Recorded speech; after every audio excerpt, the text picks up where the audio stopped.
E os centros de pesquisa, eles têm desenvolvimento de diferentes técnicas para combater de forma eficiente as plantas daninhas que causam aquela mato-competição. Eu vou conversar com o Jameson Almeida, ele é pesquisador agronômico da Comigo, e a gente vai falar sobre o manejo de plantas daninhas, principalmente aquelas de difícil controle, né? O que você tem observado no campo que dá essa característica para essas plantas daninhas? Olha, Ludmila, as plantas daninhas em si, né, elas têm estratégias de sobrevivência e multiplicação, ou seja, propagar a espécie. E o nosso manejo, que a gente implica, né, os métodos de controle de planta daninha, que a gente implica na cultura cultivada na área, o que acontece? A gente seleciona a flora que provavelmente vai estar na nossa área, tá certo? E aí a gente tem vários métodos de controle para poder estar atuando e reduzir, por exemplo, a população de planta daninha ou controlar até extinguir elas, né? Mas às vezes a gente não consegue nenhum método de controle ter mais do que, por exemplo, 100%. Nenhum a gente consegue, aliás, chegar a 100%. Então, a integração, a mensagem que eu gostaria de passar aqui é a integração de métodos de controle faz que a gente tenha mais assertividade no controle, na eficácia de controle. Né? Mas assim, quais as espécies que têm predominado no sistema agrícola aqui na região sudoeste de Goiás?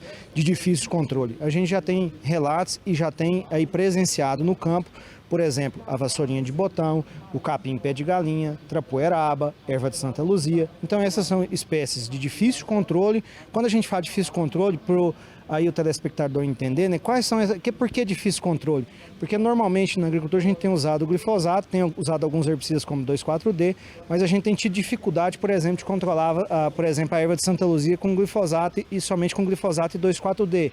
Aí o que é a estratégia? A gente entrar com aplicações sequenciais. Às vezes eu entro com glifosato e depois eu entro com 2,4-D, por exemplo, na erva de Santa Luzia, o glifosato e uma sequencial, por exemplo, de um herbicida que a gente fala inibidor de protóxicos, que aí o principal ativo carfentrazone, o flumioxazin ou, né, propriamente aí também o safenacil. E também a gente pode ressaltar aquela aplicação pré-emergente, que auxilia nessa minimização das perdas que o produtor pode ter aí na cultura da soja, por exemplo. Isso, bem lembrado, Ludmila. O uso, né? Quando a gente fala, não, então o que a gente mais usa é o método de controle por meio de herbicidas, que é o método de controle químico, né? Usando herbicidas. Então a gente não deixar só para controlar depois que a planta daninha germinar e emergir, seja antes da implantação da cultura ou depois, a gente usar os herbicidas em pré-emergência. Por exemplo, eu citei erva de Santa Luzia, trapoeraba, qual é o herbicida em pré-emergência que a gente podia usar? Existe um ingrediente ativo que chama, por exemplo, de clozulan. No capim pé de galinha, no capim amargoso, por exemplo, qual outro herbicida qual herbicida em pré-emergência que eu poderia usar? Tem o S-metolaclor, tem o próprio flumioxazin, né? Tem o próprio misturas, por exemplo, flumioxazin mais piroxsulfona. Então são herbicidas aí que a gente pode usar para estar atuando no nosso banco de semente. E há aquela questão do produtor não depender nesse manejo, não depender apenas do produto químico, né? Mas ter um manejo cultural onde a planta também ela consegue desenvolver melhor dentro do sistema. Isso, bem lembrado, Ludmila. Lembrar, né, deixar isso bem fixado, que manejo não é somente eu atuar, por exemplo, com eu estou usando herbicida em pré-emergência e em pós-emergência. Isso é manejo? Não. Eu estou lançando mão de um método de controle. Ele pode gerar eficácia ou não. O que me torna me tem maior potencial de ter eficácia no controle? É eu integrar os métodos de controle.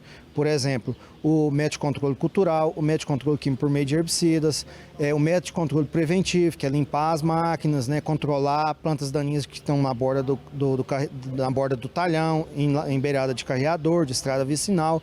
Então, com a integração de métodos de controle, aí sim eu tenho manejo. Ou seja, aí sim eu começo a ter eficácia no controle das populações dessas plantas daninhas, esses biotipos de difícil controle. E também aquele timing de aplicação com aquela rebrota também, que é importante, porque enquanto mais o produtor esperar para poder aplicar, mais difícil fica aquele manejo na área. Lembrar que quando a gente fala no time de aplicação, né, por exemplo, a erva de Santa Luzia, quando ela entra no pré-florescimento ou em pleno florescimento, ela já fica difícil controle por glifosato, às vezes até mesmo vai ter dificuldade de controlar ela com 2,4-D. Então o que acontece? 2,4-D, glifosato são herbicidas sistêmicos. Às vezes a sugestão é você entrar com herbicida sistêmico e entrar com aplicação sequencial. Às vezes o que é feito no campo para fazer uma operação única, a gente entra com herbicida sistêmico, por exemplo, o glifosato, né? Às vezes entra talvez aí 2,4-D quando você tem buva, e entra aí com herbicida inibidor de protóxicos, por exemplo, safenacil ou flumizin. O que acontece? A gente pode ter uma queima, né? Aí que a gente fala queima, o termo aí mais popular, da folha, a planta desfolha, mas ela rebrota. Então, às vezes, o ideal é eu entrar com herbicida sistêmico e depois eu entrar com um herbicida aí de contato na sequencial. Aí na sequencial, sim, por exemplo, se eu apliquei a primeira, por exemplo, numa erva de Santa Luzia e buva, o 2,4-D, na primeira aplicação, aí sim na sequencial eu entraria com glifosato mais um inibidor, um herbicida inibidor da protóx, que seria aí um flumioxazin ou um safenacil. Tá certo? Lembrando que para a buva, os herbicidas inibidores de protóxicos que a gente tem uma efetividade maior no controle, né, que tem assim mais eficácia, é o flumioxazin, primeiramente o safenacil, depois o flumioxazin. Então lembrar que também a planta ela tem, para ser controlada, ela às vezes um herbicida que tem o mesmo sítio de ação na planta, mas mudou o ingrediente ativo, às vezes tem maior eficácia do que outro. E lembrando também que para buva, aí, se a gente fizer uma primeira sequencial de 2,4-D ou associação de 2,4-D mais triclopir, a gente tem a possibilidade também de fazer aí o glufosinato de amônio. Em relação ao capim-pé de galinha, quais que são as estratégias que vocês têm estudado, que têm elaborado para poder minimizar essas perdas no campo? Olha, Ludmila, primeiro salientar, né, que como eu falei anteriormente, o manejo, né, que eu implico na área, ou seja, ou o método de controle que eu adoto, por exemplo, só herbicidas, eu começo a selecionar a flora na minha área. Então, ou seja, o biotipo do capim-pé de galinha que está na minha área pode ser que na área do vizinho não seja o mesmo, porque às vezes ele usa doses de herbicida, de um mesmo herbicida, mas doses diferentes, ou herbicidas diferentes. Aí o que tem acontecido na região sudoeste? A gente tem presenciado e visto áreas aí com problemático capim-pé de galinha com alto grau de tolerância ou até mesmo resistente ao glifosato. Então, a gente começou a pesquisar estratégias por meio, né, para manejo, por meio do controle químico, controle mecânico. O que a gente viu?